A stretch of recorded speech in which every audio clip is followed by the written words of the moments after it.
پھر ایک اور حدیث ہے بخاری اور مسلم کے اندر، نبی صلی اللہ علیہ وآلہ وسلم نے فرمایا کہ دجال کے ماتھے کے اوپر کافر لکھا ہوگا، لیکن وہ کاف، فا اور را اس طرح ایبریویشن کے اندر لکھا ہوگا۔ اہل ایمان تو پڑھ لیں گے، پہچان لیں گے، باقی جن کی قسمت میں گمراہی لکھی ہے وہ اسے پہچان نہیں سکیں گے۔ آج بیان کرنا تو بڑا آسان ہے، لیکن جب وہ سامنے آئے گا پھر پتہ چلے گا۔ ہو سکتا ہے یہ لوگ تعویل کریں کہ یہ کافر نہیں لکھا بھائی، یہ کاف سے کشف ہے، فا سے فیض ہے اور را سے روحانیت ہے۔ ہاں، یہ تو جس بابے کو بھی وہ کرتب کرتے ہوئے دیکھتے ہیں نا، اس کے سامنے گر پڑتے ہیں۔ جبکہ بخاری مسلم میں آیا کہ ایک مومن کھڑا ہوگا دجال کے مقابلے کے اوپر، وہ کہے گا تو دجال ہے، کیونکہ میرے نبی کی حدیث مجھے پہنچی ہے۔ وہ کہے گا دیکھو میں تو زمین سے سبزہ اگا رہا ہوں، آسمان سے بارش برسا رہا ہوں، اور تجھے بھی قتل کر کے تجھے زندہ کر لوں گا۔ وہ اسے قتل کرے گا، 2 ٹکڑے کر کے دوبارہ زندہ کر لے گا۔ اس سے بڑی تو کوئی چیز نہیں تھی نا۔ نبی اسلام کہتے ہیں کہ پھر وہ اسے کہے گا کہ مجھ پر ایمان لا، وہ کہے گا کہ تو دجال ہے، کیونکہ میرے نبی کی حدیث مجھے پہنچی ہے۔ اب مجھے بتائیں کہ یہ بابوں کا ماننے والا کوئی ہو سکتا ہے؟ اس نے تو کہنا ہے یہ تو عبد القادر جیلانی پارٹ 2 آ گیا۔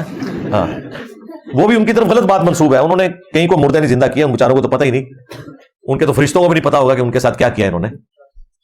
یہ جو قرآن و سنت کے اوپر بات کرتے ہیں، یعنی وہ بابی نہیں ہوگا، کتابی ہوگا، کتابوں کا ماننے والا مسلم ہوگا، بابی مسلم نہیں ہوگا۔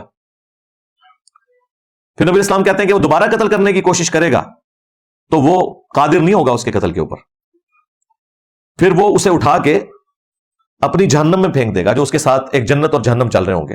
اب اس کی تفصیلات نہیں بتائے گی، لیکن ایکچولی وہ جا کے جنت میں نکلے گا، اور وہ اس وقت کا سب سے بہترین شہید ہوگا، سید الشہداء، کیونکہ اس نے کلمہ حق بلند کیا ہوگا۔ تو یہ سید الشہداء کی جو لیگیسی ہے یہ قیامت تک چلنی ہے۔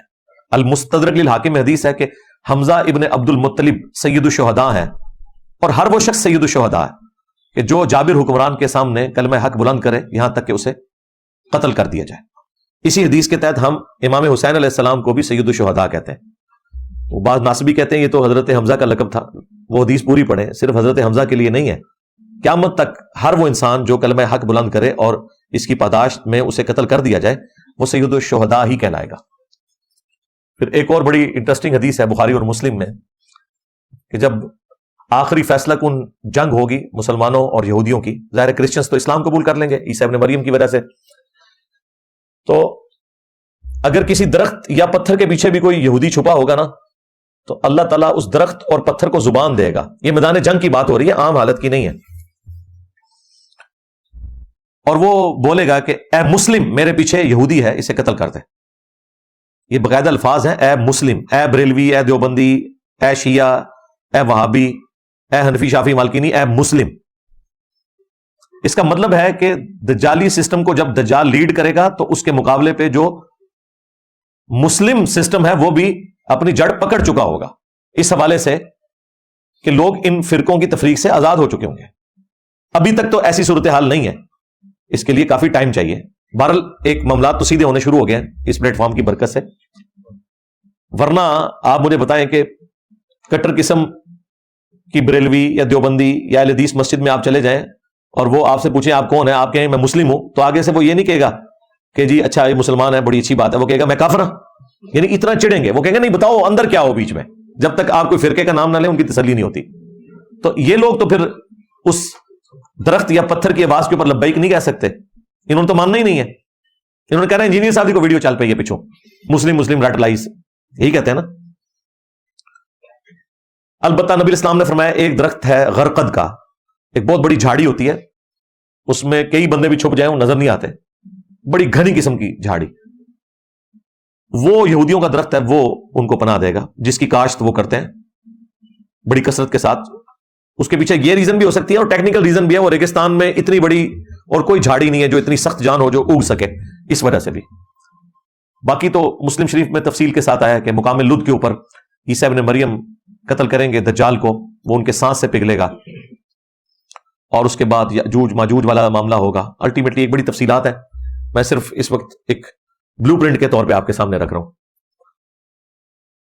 اب ایسی صورتحال کے اندر ہم نے اس فتنے سے کیسے بچنا ہے، تو اس کے حوالے سے ایک تو وہ حدیث جو بخاری مسلم دونوں میں ہے کہ نبی الاسلام نے حکم دیا کہ ہر نماز کے تشہد میں 4 چیزوں کے اگینسٹ اللہ تعالیٰ کی پناہ آپ نے طلب کرنی ہے. اللہم انی اعوذ بک من عذاب جہنم ومن عذاب القبر ومن فتنة المحیا والممات ومن شر فتنة المسیح الدجال. جہنم کے عذاب کے اگینسٹ، عذاب قبر کے اگینسٹ، زندگی اور موت کے فتنے کے اگینسٹ، یعنی جو آزمائشیں ہیں موت کے وقت یا زندگی میں، اور دجال کے فتنے کے اگینسٹ بھی اللہ کی پناہ طلب کرنا. تو یہ دعا آپ کو یاد ہونی چاہیے. نبی الاسلام اس دعا کو مانگنے کا حکم دیتے تھے تشہد کے اندر. باقی دعائیں بھی مانگیں جتنی آئی ہیں وہ آپ کی مرضی، لیکن یہ دعا ضرور یاد کر کے مانگا کریں. پھر صحیح مسلم کے اندر 3 احادیث ہیں دجال کے فتنے سے بچنے کے حوالے سے. ایک حدیث میں ہے کہ سورۃ الکہف کی جو پہلی 10 آیات یاد کر لے گا وہ دجال کے فتنے سے بچے گا. ایک حدیث میں آیا آخری 10 آیات، اور ایک جو تیسری تفصیلی حدیث ہے جس میں دجال کے قتل کا ذکر ہے اور عیسیٰ ابن مریم کا اور باقی ساری تفصیلات مسلم شریف میں تفصیلاً حدیث ہے. وہ اس میں یہاں تک آیا کہ جب تم دجال کو سامنے پاؤ تو اس کے سامنے سورۃ الکہف کی ابتدائی آیات تلاوت کرنا، اللہ تعالیٰ تمہیں دجال کے فتنے سے بچا لے گا. تو یہ احادیث بالکل واضح ہے کہ یہ کوئی دجال کے ساتھ ہم نے کوئی علمی ڈیبیٹ نہیں کرنی سورۃ الکہف کے مضامین کے اوپر کہ جی اس میں جو اصحاب الکہف کا واقعہ آیا ہے اس کے پیچھے لاجک کیا ہے، ذوالقرنین بادشاہ کا جو واقعہ آیا، قصہ موسیٰ اور خضر آیا.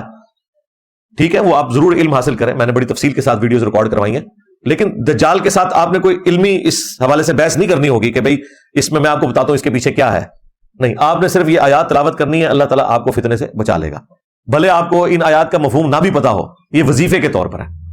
کوئی شخص یہ کہہ سکتا ہے کہ آیت الکرسی کا جسے معنی نہیں آتا تو آیت الکرسی پڑھنے سے اسے اس کی فضیلت حاصل نہیں ہوگی.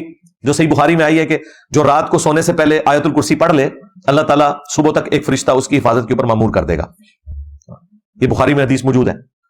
تو ترجمہ آتا ہو نہ آتا ہو یہ فضیلت اپنی جگہ ہے. باقی قرآن سے جو عقائد کے لیے آپ نے اسے ترجمے سے پڑھنا ہے وہ تو بہت ضروری ہے، وہ ایک الگ بات. میں اصل میں ان لوگوں کا رد کر رہا ہوں جو اس میں اتنی باریک علمی بحثیں کرتے ہیں اور عوام الناس کو الجھا کے رکھ دیتے ہیں کہ پتہ نہیں سورۃ الکہف میں سے ہم نے کیا نکالنا ہے. آپ نے عام بندے نے یہ نکالنا ہے کہ یہ پہلی 10 آیات آپ نے یاد کر لینی ہے.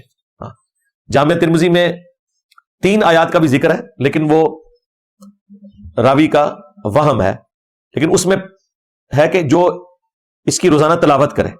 تو اسے میں نے آپٹیملی یہی سمجھا ہے کہ جو روزانہ 10 آیات کی تلاوت ایک دفعہ کر لے گا ظاہر ہے کہ اسے پھر یاد بھی رہیں گی. لہٰذا روزانہ ایک دفعہ پہلی 10 آیات کو آپ پڑھ لیا کریں سورۃ الکہف کی، تاکہ زبانی یاد ہو جائے. میں تو الحمدللہ سالوں سے پڑھ رہا ہوں تو شروع ہی میں پڑھنے سے زبانی یاد ہو گئی تھی. تو آپ بھی اپنی روٹین بنائیں. یہ وہ وظائف ہیں جن کے ذریعے آپ دجال کے فتنے سے بچ سکتے ہیں. باقی جہاں تک اس وقت اسرائیل کا معاملہ ہے، فلسطین کا ایشو ہے، غزہ کا، اس کے حوالے سے میں تفصیلاً ویڈیوز ریکارڈ کروا چکا ہوں. وہ انشاءاللہ ڈسکرپشن میں ہم لنک ڈال دیں گے. جسے شوق ہوا فلسطین کے حوالے سے میں نے پورا کاؤنٹر نیریٹو دیا ہے 12 پوائنٹس کا. حکمرانوں کے کرنے کا کام کیا ہے، عوام کے کرنے کا کام کیا ہے، کس طریقے سے ان معاملات کو لے کے چلنا ہے. دوسری ویڈیو ہے دجال کے فتنے سے متعلق تفصیلی ویڈیو، اور تیسری ویڈیو عیسیٰ ابن مریم نے جو دنیا میں دوبارہ تشریف لانا ہے، حیات مسیح اور نزول مسیح علیہ السلام کے حوالے سے جتنے بھی وسوسے ہیں وہ میں نے الحمدللہ سیٹل کیے ہیں قرآن و سنت کی روشنی میں.